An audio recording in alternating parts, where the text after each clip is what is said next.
मुरली अमृत की धारा है धारा, जो देती दुखों से किनारा। मुरली अमृत की धारा है धारा, जो देती दुखों से किनारा। भूले जीवन में हो जाए शिव बाबा मुरली में समझाए। भूले जीवन में हो जाए शिव बाबा। ओम शांति। आज की तारीख है 20/9/2024 के बाबा के साकार महावाक्य।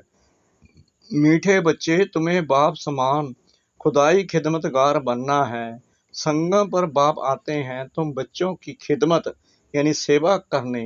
बाबा ने प्रश्न पूछा, यह पुरुषोत्तम संगम युग ही सबसे सुहावना और कल्याणकारी है, कैसे? बाबा ने उत्तर दिया, इसी समय तुम बच्चे स्त्री और पुरुष दोनों ही उत्तम बनते हो। यह संगम युग है ही कलयुग अंत और सतयुग आदि के बीच का समय।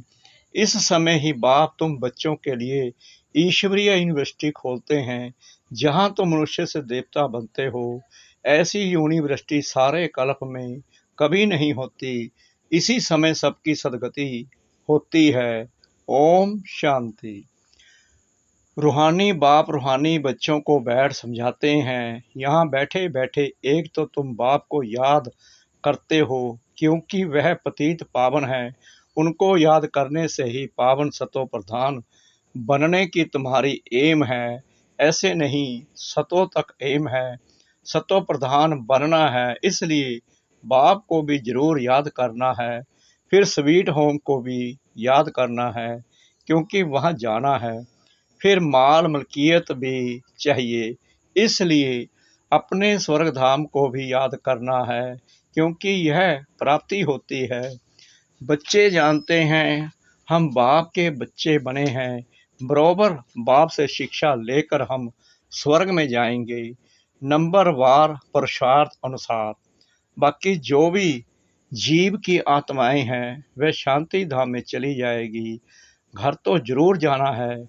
बच्चों को यह भी मालूम हुआ अभी है रावण राज्य है, इसकी भेंट में सत्युग को फिर नाम दिया जाता है राम राज्य है। दो कला कम हो जाती है, उनको सूर्यवंशी, उनको चंद्रवंशी कहा जाता है। जैसे क्रिश्चियन की डायनेस्टी एक ही चलती है, वैसे यह भी है एक ही डायनेस्टी, परंतु उसमें सूर्यवंशी और चंद्रवंशी हैं। यह बातें कोई भी शास्त्रों में नहीं है।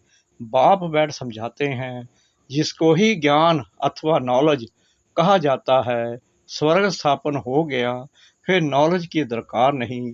यह नॉलेज बच्चों को पुरुषोत्तम संगम युग पर ही सिखलाई जाती है, क्योंकि बाबा आते ही हर 5000 साल के बाद है, और वो भी आते हैं पुरुषोत्तम संगम युग पर।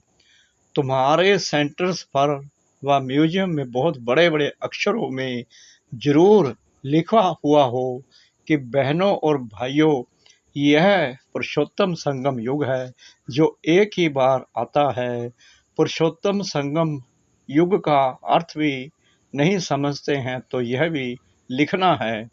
कलयुग अंत और सतयुग आदि का संगम, तो संगम युग सबसे सुहावना कल्याणकारी हो जाता है। बाप भी कहते हैं, मैं पुरुषोत्तम संगम युग पर ही आता हूँ, तो संगम युग का अर्थ भी समझाया है।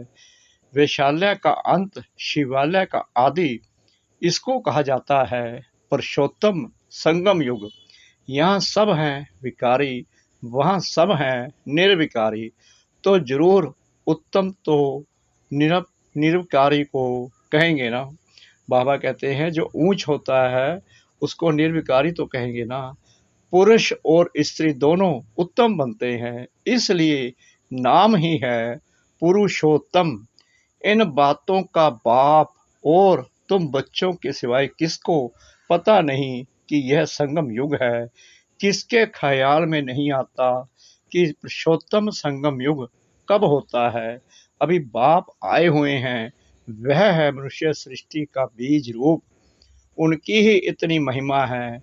वह ज्ञान का सागर, आनंद का सागर है, पतित पावन है, ज्ञान से सद्गति करते हैं। ऐसे तुम कभी नहीं कहेंगे कि भक्ति से सद्गति, ज्ञान से सद्गति होती है, और सद्गति है ही सतयुग में। तो जरूर कलयुग का अंत और सतयुग आदि के संगम पर आएंगे। कितना क्लियर कर बाप समझाते हैं। नए भी आते हैं, हूबहू जैसे कलप कलप आए हैं, आते रहते हैं। राजधानी ऐसे ही स्थापन होनी है। तुम बच्चों को मालूम है, हम खुदाई खिदमतगार सच्चे सच्चे ठहरे। एक को थोड़ी पढ़ाएंगे, एक पढ़ते हैं, फिर इन द्वारा तुम पढ़कर औरों को पढ़ाते हो। इसलिए यहाँ यह बड़ी यूनिवर्सिटी खोलनी पड़ती है। सारी दुनिया में और कोई यूनिवर्सिटी है ही नहीं, ना कोई दुनिया में जानता है कि ईश्वरीय यूनिवर्सिटी भी होती है। अभी तुम बच्चे जानते हो, गीता का भगवान शिव आकर यह यूनिवर्सिटी खोलते हैं, नई दुनिया का मालिक देवी देवता बनाते हैं। इस समय आत्मा जो तमो प्रधान बन गई है, फिर उसको ही सतो प्रधान बनना है। इस समय सब तमो प्रधान है ना, पर कई कुमार भी पवित्र रहते हैं, कुमारियां भी पवित्र रहती हैं, सन्यासी भी पवित्र रहते हैं, परंतु आजकल वह पवित्रता नहीं है। पहले पहले सब आत्माएं आती हैं, वह पवित्र रहती हैं, फिर अपवित्र बन जाती हैं, क्योंकि तुम जानते हो सतो प्रधान सतो रजो तमो से सबको पास होना होता है।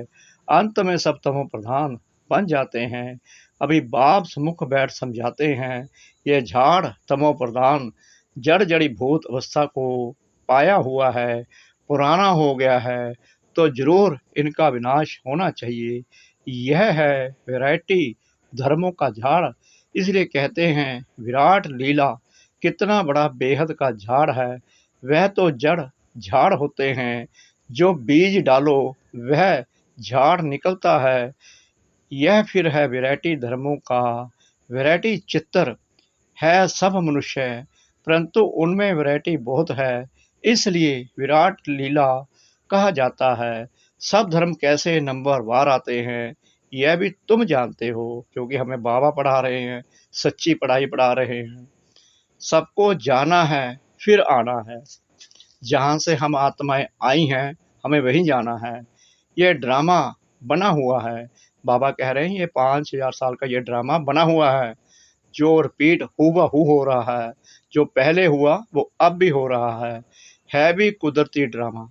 बाबा ने क्लियर कर दिया कि ये ड्रामा कुदरती है। कुदरत यह है जो इतनी छोटी सी आत्मा अथवा परम आत्मा में कितना पाठ भरा हुआ है। परम आत्मा को मिलाकर परमात्मा कहा जाता है। वाह वाह वाह वाह। तुम उनको बाबा कहते हो, क्योंकि सभी आत्माओं का वह सुप्रीम बाप है ना। बच्चे जानते हैं आत्मा ही सारा पाठ बजाती है। मनुष्य यह नहीं जानते, वह तो कह देते आत्मा निर्लेप है। वास्तव में ये अक्षर रॉन्ग है। यह भी बड़े बड़े अक्षरों में लिख देना चाहिए।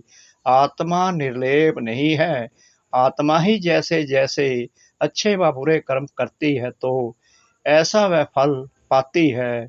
बुरे संस्कारों से पतित बन पड़ती है, तब तो देवताओं के आगे जाकर उनकी महिमा गाते हैं। अभी तुमको 84 जन्मों का पता पड़ गया है, और कोई भी मनुष्य नहीं जानता। तुम उनको 84 जन्म सिद्ध कर बतलाते हो, तो कहते हैं क्या शास्त्र सब झूठे हैं? क्योंकि सुना है मनुष्य 84 लाख योनियां लेते हैं। अभी बाप बैठ समझाते हैं, वास्तव में सर्वशास्त्र में शिरोमणि है ही गीता। बाप अभी हमको राजयोग सिखला रहे हैं, जो 5000 वर्ष पहले सिखलाया था। तुम जानते हो हम पवित्र थे, पवित्र ग्रस्त धर्म था। अभी इनको धर्म नहीं कहेंगे, अधर्मी बन पड़े हैं, अर्थात विकारी बन गए हैं। इस खेल को तुम बच्चे समझ गए हो। यह बेहद का ड्रामा है, जो हर 5000 वर्ष बाद रिपीट होता रहता है। लाखों वर्ष की बात तो कोई समझ भी ना सके। यह तो जैसे कल की बात है, तुम शिवालय में थे, आज विश्रालय में हो, फिर कल शिवालय में होंगे। सतयुग को कहा जाता है शिवालय, त्रेता को सैमी कहा जाता है। इतने वर्ष वहां रहेंगे, पुनर्जन्म में तो आना ही है। इनको कहा जाता है रावण राज्य। तुम आधा कल्प पतित बने, अब बाप कहते हैं गृहस्थ व्यवहार में रहते कमल फूल समान पवित्र बनो। कुमार और कुमारियां तो हैं ही पवित्र, उन्हों को फिर समझाया जाता है ऐसे गृहस्थ में फिर जाना नहीं है, जो फिर पवित्र होने का पुरुषार्थ करना पड़े। भगवानुवाच है कि पावन बनो तो बेहद के बाप का मानना पड़े ना। तुम गृहस्थ व्यवहार में रहते कमल फूल समान रह सकते हो, फिर बच्चों को पतित बनने की आदत क्यों डालते हो, जबकि बाप 21 जन्मों के लिए पतित होने से बचाते हैं। इसमें लोक लाज कुल की मर्यादा भी छोड़नी पड़े। यह है बेहद की बात। बैचलर्स यानी कि कुमार तो सब धर्मों में बहुत रहते हैं, परंतु सेफ्टी से रहना जरा मुश्किल होता है। फिर भी रामन राज्य में रहते हैं ना। विलायत में भी ऐसे बहुत मनुष्य शादी नहीं करते हैं, फिर पिछाड़ी में कर लेते हैं कंपेनियनशिप के लिए, क्रिमिनल आई से नहीं करते हैं। ऐसे भी दुनिया में बहुत होते हैं, पूरी संभाल करते हैं। फिर जब मरते हैं तो कुछ उनको देकर जाते हैं, कुछ धर्माऊ लगा देते हैं, ट्रस्ट बनाकर जाते हैं। विलायत में भी बड़े बड़े ट्रस्ट होते हैं, जो फिर यहाँ भी मदद करते हैं। यहाँ ऐसा ट्रस्ट नहीं होगा जो विलायत को भी मदद करे। यहाँ तो गरीब लोग हैं, क्या मदद करेंगे। वहाँ तो उन्हों के पास पैसे बहुत हैं। भारत तो गरीब है ना। भारतवासियों की क्या हालत है। भारत कितना सिरताज था, कल की बात है। खुद भी कहते हैं 3000 वर्ष पहले पैराडाइज था। बाप ही बनाते हैं। तुम जानते हो बाप कैसे ऊपर से नीचे आते हैं पतितों को पावन बनाने। वह है ही ज्ञान का सागर, पतित पावन, सर्व का सदगति दाता, अर्थात सबको पावन बनाने वाला। तुम बच्चे जानते हो मेरी महिमा तो सब गाते हैं। मैं यहाँ पतित दुनिया में ही आता हूँ तुमको पावन बनाने। तुम पावन बन जाते हो तो फिर पहले पहले पावन दुनिया में आते हो, बहुत सुख उठाते हो, फिर रावण राज्य में गिरते हो। फल गाते तो हैं परम पिता परमात्मा, ज्ञान का सागर, शांति का सागर, पतित पावन है, परंतु पावन बनाने के लिए कब आएंगे यह कोई भी जानते ही नहीं है। बाप कहते हैं तुम मेरी महिमा करते हो ना, अब मैं आया हूँ तुमको अपना परिचय दे रहा हूँ। मैं हर 5 वर्ष के बाद इस पुरुषोत्तम संगम युग पर आता हूँ। कैसे आता हूँ वह भी समझाता हूँ। चित्र भी हैं। ब्रह्मा कोई सूक्ष्म बतन में नहीं होता है, ब्रह्मा यहाँ है और ब्राह्मण भी यहाँ है, जिसको ग्रेट ग्रेट ग्रैंड फादर कहा जाता है, जिसका फिर सिजरा बनता है।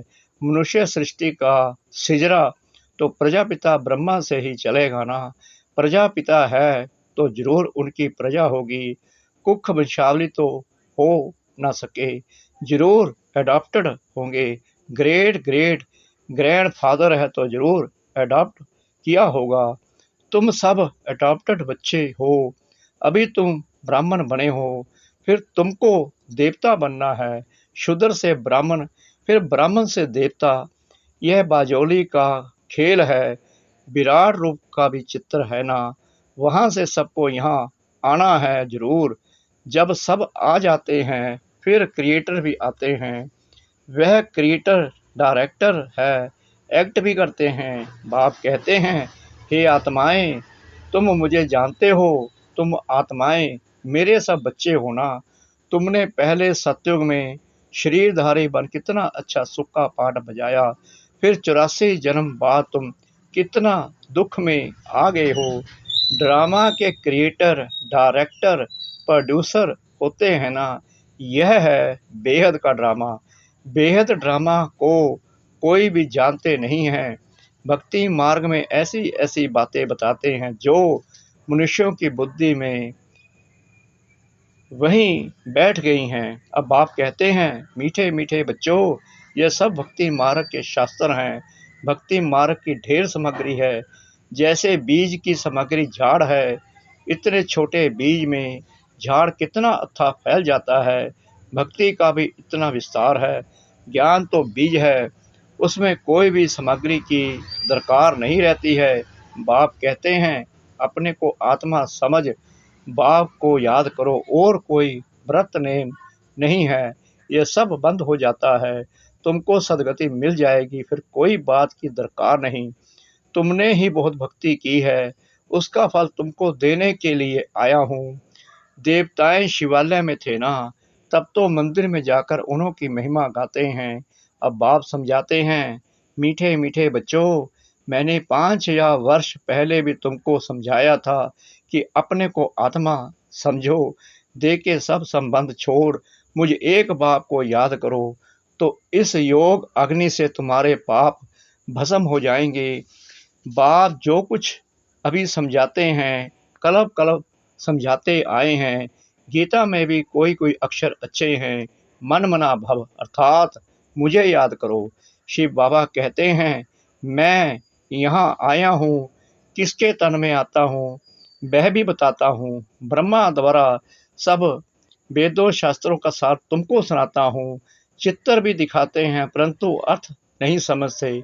अभी तुम समझते हो शिव बाबा कैसे ब्रह्मा तन द्वारा सब शास्त्रों आदि का सार सुनाते हैं। 84 जन्मों के ड्रामा का राज भी तुमको समझाते हैं।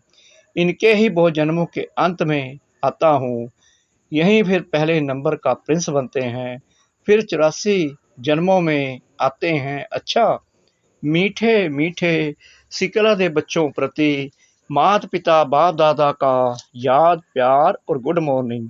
रूहानी बाप के रूहानी बच्चों को नमस्ते। हम रूहानी बच्चों की रूहानी बाप दादा को श्रद्धा भरी प्रेम भरी नमस्ते। शुक्रिया बाबा, शुक्रिया बाबा, शुक्रिया बाबा, इस मीठी मीठी मीठी मुरली के लिए। धारणा के लिए मुख्य सार।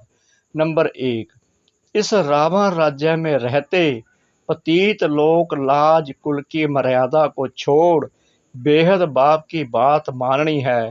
गृहस्थ व्यवहार में कमल फूल समान रहना है। नंबर 2, इस वैरायटी विराट लीला को अच्छी तरह समझना है।